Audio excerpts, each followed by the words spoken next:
Hello guys, today we got Nissan X-terra 2022 year. This car was imported from United Arab Emirates, so this is a new Nissan car. It has a new generation of the infotainment system made by Bosch.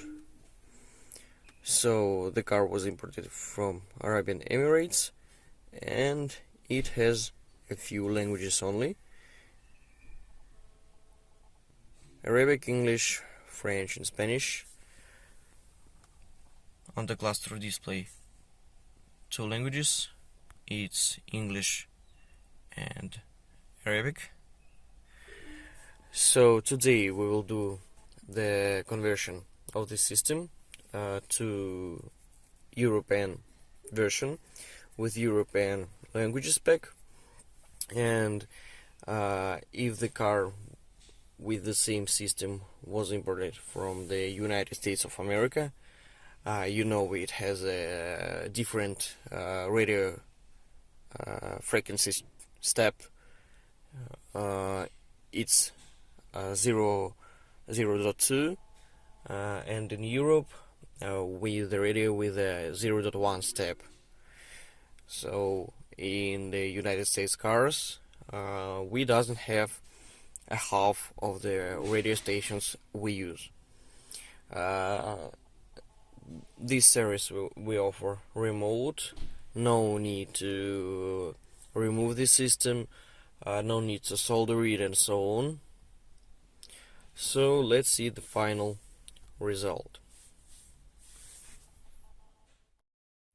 Well, the work is done.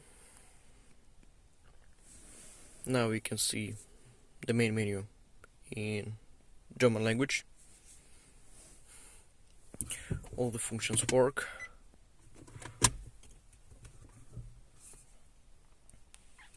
The radio work.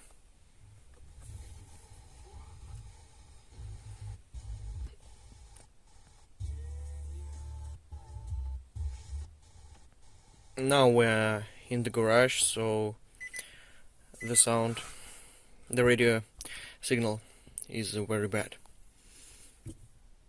Settings,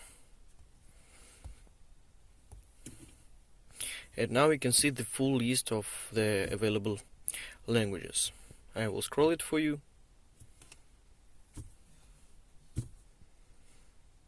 So 3 pages of the languages.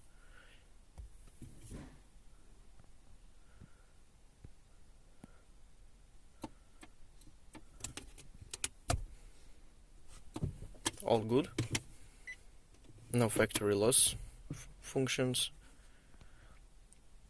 So you can enjoy your infotainment system. Many thanks for watching. If you own the imported Nissan or Infiniti and you want to do the conversion, feel free to ask us. Our contacts you can find in the description. Stay safe. Bye bye. Xanavi.net